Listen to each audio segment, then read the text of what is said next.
Enough time has passed. Let's check in on the president.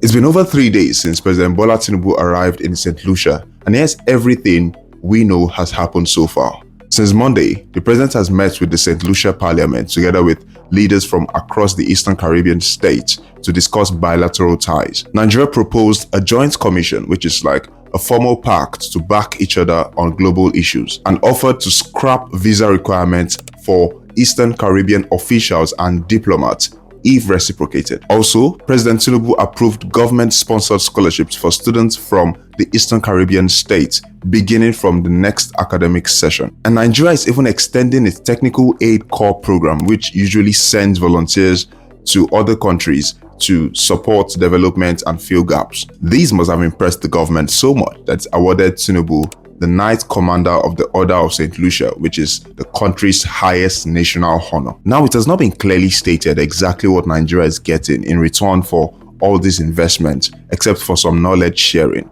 But the president is optimistic. There's also talk of some deep cultural bonds. Both countries go way back. St. Lucia Senate president said that many of its citizens trace their roots back to Nigeria, as over 34% of the Africans brought into the country during the slave trade in the early centuries were Nigerians. Little surprised that Nigerian music and art is well acclaimed. In fact, a St. Lucian who once migrated to Nigeria rose through the legal system to become Chief Justice. And we can't forget that one of the most influential contractors in Nigeria, the Chaguri Group, the firm behind the Lagos-Calabar Coastal Highway, the Eco-Atlantic, and even some recent planned port renovations, is owned by Gilbert Chaguri, who is a St. Lucia diplomat. Now, it's important to note that the majority of these discussions are verbal, except for the scholarships, but the government says that there is going to be a signed agreement after the visit or before the departure. We can only wait to find out. Now you know.